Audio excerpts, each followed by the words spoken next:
Hello everyone, welcome back to another video by Mech. Today I'm going to show you guys a battle that I had last weekend with one of my friends, Aogle. I told you about it last time. We are platooned up on R3VI3W in a regular battle here. You see that we're top tiered. He's in his IS-6 Premium Heavy Tank, which is an amazing tank. And I am in the Type 59, the now exclusive Chinese medium, which is one of my very favorite tanks in the game. So what I was thinking, since this is my first sort of play review and video review, I was thinking about what I wanted to do. And I was thinking I'd just do a brief walkthrough on the map, since I haven't really talked about the maps. A quick walkthrough on the tank, and then I'll walk you through the battle and take you through what I was thinking about as we were going through it, and just some general commentary as what was going on. So let's get started with the map. And I've got this map mod which brings this up when you press the control button, which is incredibly handy. So here we can see that we're on the south. R3VI3W it used to be one of my least favorite maps because I felt like all anyone did was go into the forest and just derp or do nothing useful and productive. However, I've been having some success on it recently, and that's because I've changed the way that I've been attacking the map. And for the most part, what I like to do, especially if I'm on the south, and it's not in counter, and counter is usually when I got the flag here at E2, and what I like to do is work either of the flanks. And on the south, typically in a standard battle, I like to work up this alley right here, behind the ridge, so you can stay already safe. And you're also safe from fire from the forest. People who like to camp there and snipe, which is what I usually do when I'm on the north side and I'm in a tank with a accurate, high-powered gun, like let's say the Ferdinand or maybe the Carnarvon or something like that.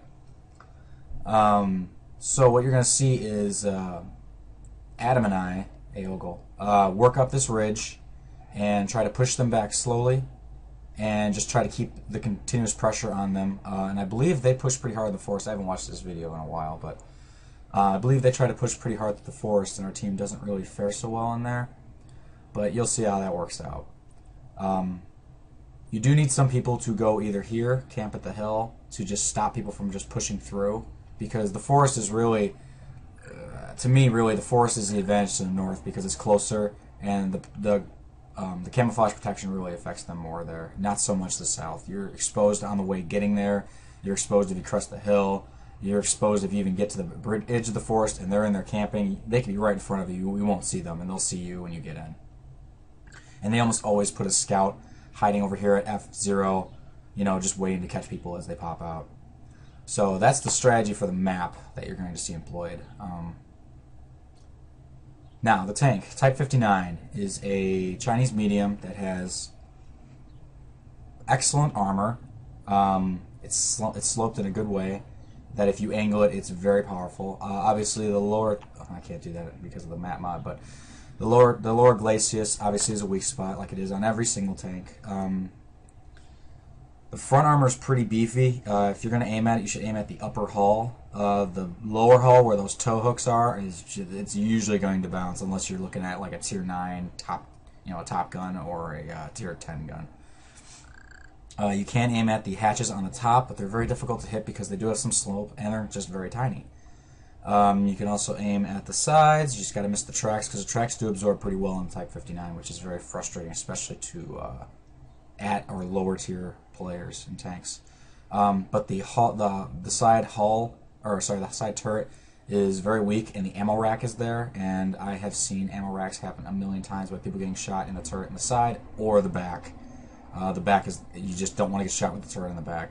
Just keep your turret facing whoever's shooting you. That's the simplest solution.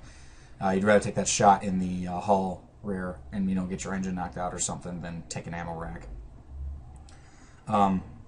And the tank is fast. It'll hit 50 no problem. Acceleration, they've nerfed it a few times so it doesn't accelerate as fast, but it's fast enough. It can do what it needs to do. If it has a weakness, it's the gun offensively, because it's only 181 pen, 250 damage. The damage is okay. It's just that penetration is not great because it's a tier 8. but that's kind of the point of medium tank, is you're supposed to be flanking, and you can and should flank in a Type 59. You'll see it, I do it a few times in this battle.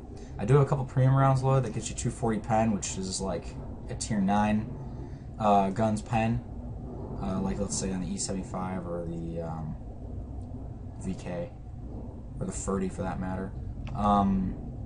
I don't use them very often, but I do have them just in case you get thrown into a tier 10 match and you need to pen, and you're the last one standing. So, I think it's enough of an introduction. Sorry, it's a lot of talking. I'm trying to just work and get through this. So let's start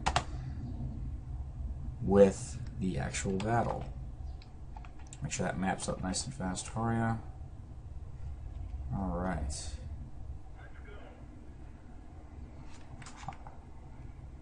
Alright, so as you can see, we are, I'll put it in my view for now so you can see what I'm doing. Oh, whoops. Oh, that's brilliant. Okay, there we go. Had to think for a minute. Okay, so we got a T-50 scouting ahead, and I'm just thinking, let's get up here, let T-50 do some scouting work. There's a T-21 in the middle of the map. I'm just going to keep an eye on him because I like to, since I move up here pretty quickly, I could probably take a couple shots at him without being worried about getting hit by Artie or anyone that's in the forest yet. So that's a quick shot. I missed, but someone else got him. The KV-1S got him. So I'm going to poke up here. The T-50 isn't really scouting ahead as much as I'd like, so I'm going to try to crest this hill just to see if I can't see some people trying to sneak around that back line, like the A line, which is, if they get back there and they get to A1 or B1, it's very hard to hit them, and you're going to have to hope that Artie can get them. But they have amazing scouting ability from there, and that can really mess you up. Now the T-50 is going, now that Adam and I are in position. So we're just waiting for targets to pop up, and there we go. Probably the most dangerous tank in this match. The T-69 is up there. The M6 isn't really a threat, but he's here.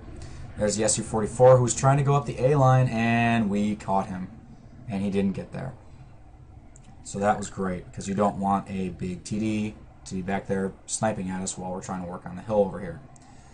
We haven't seen any Artie shells yet, which is good. So I'm thinking that either the Artie's focusing on the battle over by the forest, or they're just not getting any good shots on us. We lost one of our scouts, but we haven't seen a lot of targets pop up here, so we're pushing ahead. And I'm telling Adam to push and be a force to be reckoned with the Caravan. I will sit on top of the hill and get flanking shots. And there's a deadly enemy. The T-28 prototype's got a big gun, but he's very weak from the sides, and I'm acutely aware of that, so I want to flank him as quickly as possible. But I'm going to do some work on the T-69 first, since he's just poking up and letting me take shots at him. So he's at half health. A little under. We are losing a couple tanks over in the forest. I didn't keep an eye on that the whole time. I like to be very battle aware of what's going on so I can respond, especially if I'm in a fast tank, which Type 59 is. So Adam is pushing up nicely, putting a lot of pressure on them, making the T-28 prototype back up, and the T-69. The M6, he doesn't know what he's doing, so he's just getting chewed up. At this point, he's just sort of in the way more than anything. There's a Jag Panzer sneaking behind me. I'm not worried about him. I've got shots on T-28 side. That's what I care about. So I pop one in there really good. Back up. Just sort of be a menace. That's what I'm doing. That's what Type 59s do. They are a menace. The gun does enough damage that if I can get on the sides and get easy shots, they are screwed. And there we are, T-69. I should have shot a little lower. That was unfortunate. Let's see what I was looking at here. I know here I was probably popping in and out a lot, so I'm trying to keep it in a free view. There we go. Going in for the ram, tracking him. That's great. And now we finish him. Boom.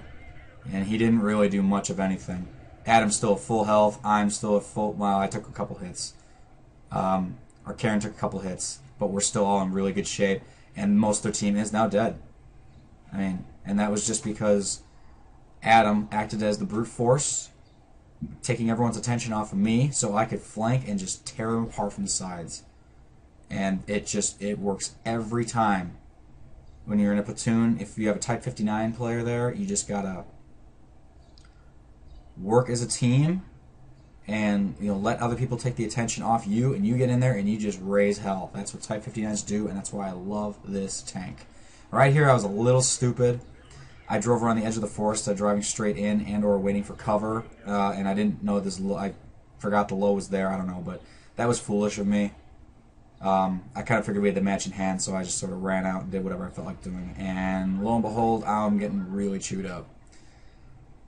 and unfortunately, fortunately, Adam takes that guy apart. So that is just I think, a great portrayal of what a platoon can do and what the Type 59 can do. I can't really see my damages here, but I know I have the end stats. I'm going to pull those up in a second for you guys to look at. But there you saw exactly how I feel this map should run. You've got a couple people in the forest. A couple people in the forest. Here, I'll pull this up.